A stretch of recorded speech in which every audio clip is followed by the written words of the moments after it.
فرقہ واریت سے بالا تر اور خالصتاً قرآن و سنت کی زبان میں قرآن کریم کو سمجھنے کے لیے ہمارے چینل کو سبسکرائب کریں۔ اعوذ باللہ من الشیطان الرجیم، بسم اللہ الرحمن الرحیم، اہدنا الصراط المستقیم۔ ناظرین، آج ہم سورہ فاتحہ کی آیت نمبر 5 کی تفسیر پیش کریں گے۔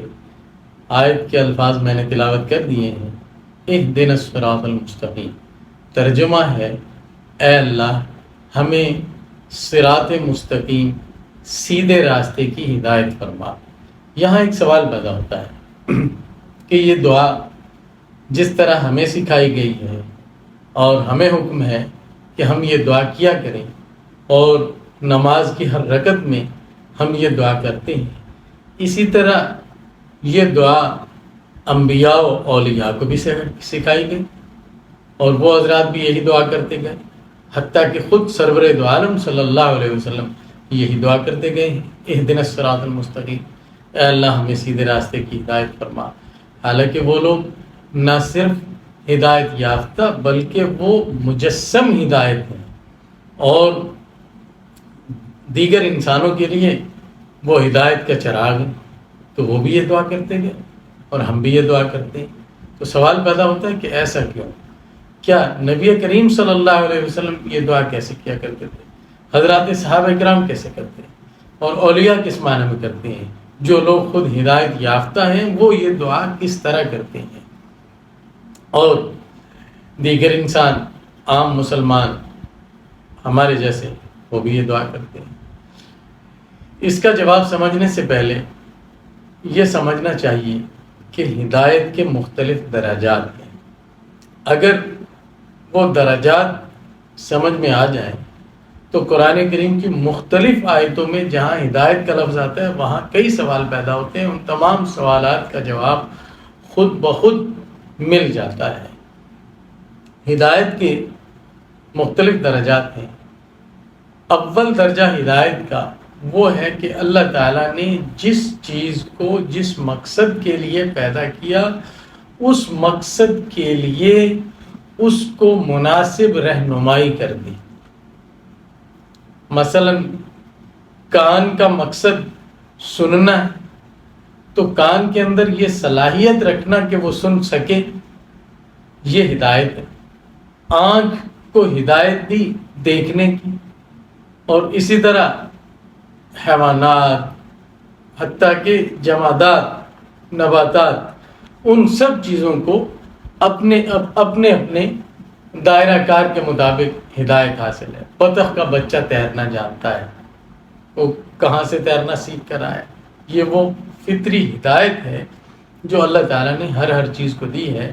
اس ہدایت کا ذکر قرآن کریم کی ایک آیت میں آتا ہے، فرمایا الذی خلق کل شیء ثم ہدی، جس نے ہر چیز کو پیدا کیا اور پھر اس کو ہدایت دی۔ ہدایت کا دوسرا درجہ وہ ہے جو اللہ تعالیٰ مکلف مخلوقات یعنی انسان اور جنات کو انبیاء علیہ السلام کے ذریعے کیا کرتے ہیں، جس میں اللہ تعالیٰ کے احکام بھی ہوتے ہیں، مناہی یعنی ممنوع چیزوں کا ذکر بھی ہوتا ہے، یہ کرو یہ نہ کرو، یہ والی ہدایت، یہ ربانی ہدایت انبیاء علیہ السلام کے ذریعے انسانوں اور جنات کو کی گئی۔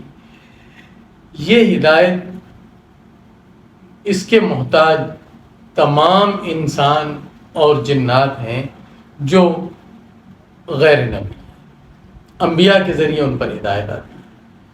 اور ہدایت کا تیسرا درجہ وہ ہے جو متقین اور صالحین یعنی پرہیزگاروں، نیکوکاروں کو حاصل ہوتا ہے۔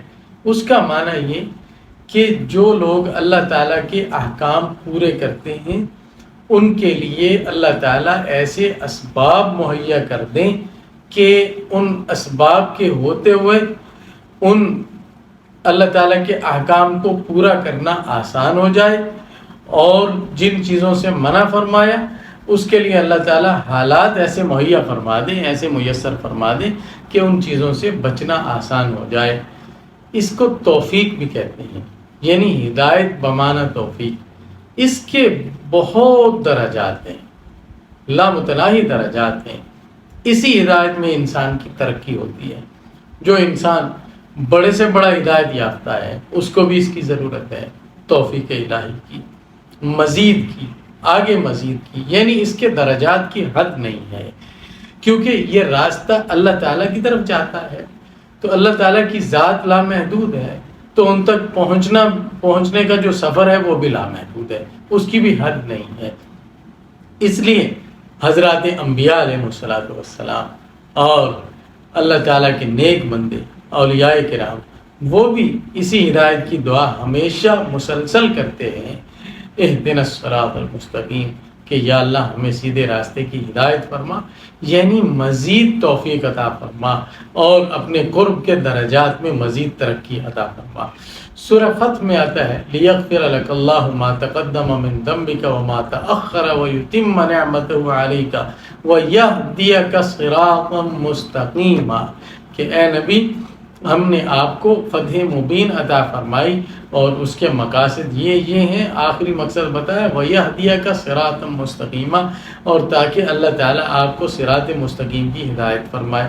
حالانکہ نبی کریم صلی اللہ علیہ وسلم کو تو صراط مستقیم کی ہدایت اس سے پہلے بھی حاصل تھی، آپ مجسم ہدایت، دوسروں کے لیے آپ شمع ہدایت، مینار ہدایت، لیکن پھر بھی اللہ تعالیٰ فرما رہے ہیں کہ اللہ تعالیٰ آپ کو صراط مستقیم کی ہدایت فرمائیں گے۔